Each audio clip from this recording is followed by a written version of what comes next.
This is Province Sports columnist Ed Willies with a weekly look around the NHL. And we're going to start this week's tour at the league head office in New York. Now, you may remember our colleague Tony Gallagher reported in late August that the NHL has earmarked Las Vegas as a source of a potential site for expansion. That report was roundly dismissed. Now it seems Tony's only sin was he reported it before the NHL decided it was ready to announce it.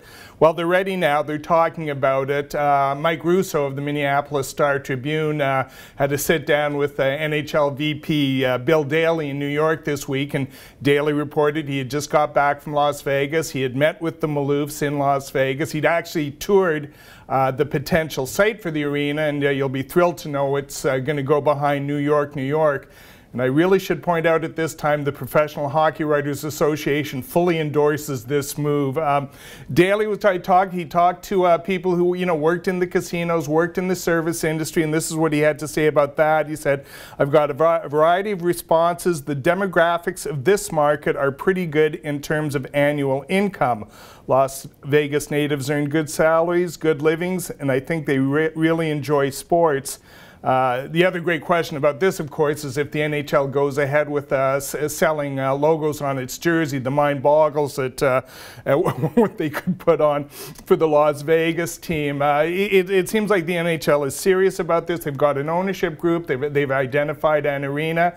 And the fact that the NHL is talking about this, I think, says all you need to know about it. And here's Daly concluding. He says, what's difficult on making a call on Vegas is it's such a unique market. It's really hard to know. The owners are going to have to be satisfied that the prospects of putting a franchise there are good and the fundamentals are solid.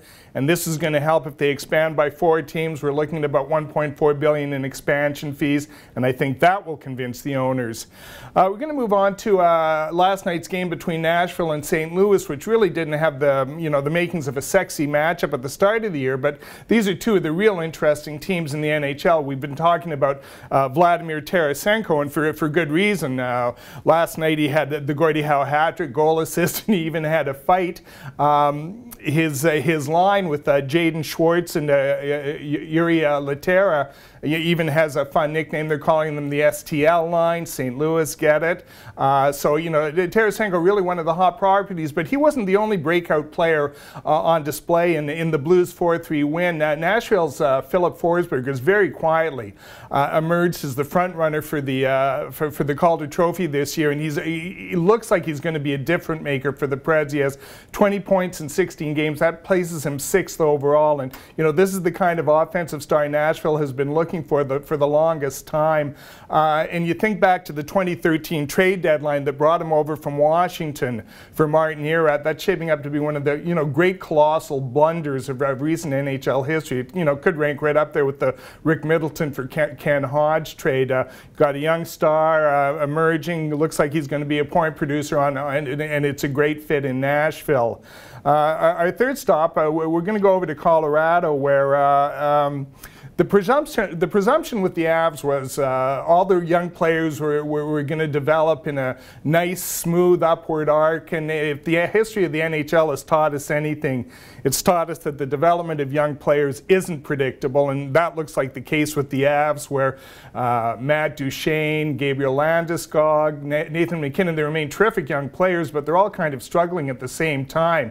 Avs are 5-8-5. They're out of the playoffs right now. Their defense, their blue line is terrible, and their goaltending hasn't been good enough to make up for the lack of structure in their game. And this is going to be a real test for Coach Patrick Waugh. Waugh is saying that Alex Tanguay has been his best player so far, which, in the immortal words of John Tortorella, that's good for Tanguay, but that's not good for the team that, when you have MacKinnon and Landeskog and Duchene in the lineup. No word on trades yet, but if this continues, I don't see Colorado standing pat. They've just got too much, and they also have 3 years invested with Jerome McGinley. It looks like age has finally caught up with Iggy. He just got the 2 goals in 17 games, and and as I said, they're committed for 2 more years at pretty big bucks for McGinley. And finally, our final stop is going to be in Tampa Bay, where the Bolts, I really think, are the class of the Eastern Conference. And this is an interesting week. It was the one-year anniversary of Steven Stamkos breaking his leg, and that was a real watershed moment for this franchise. Obviously, losing Stamkos is never a good thing, but it allowed young players like Andre Palat and Tyler Johnson to take an expanded role with the team, and they've emerged as real difference makers with the Bolts. And now they've got Stamkos back. He's got 11 goals in 17 games. He seems to have regained his place among, the very best players in the league. And the Bolts, like I said, look like legitimate Stanley Cup threats. It's interesting to note that Stamkos still says the leg hasn't recovered all the way. Against Detroit on Sunday, he scored 2 goals, but he also came back to the bench shaking his leg, and I think that caused some nervous moment among Bolts fans. But here's Stamkos talking about the injury and the course it's taken. He says, that's the million-dollar question. Is it ever going to feel the same as before?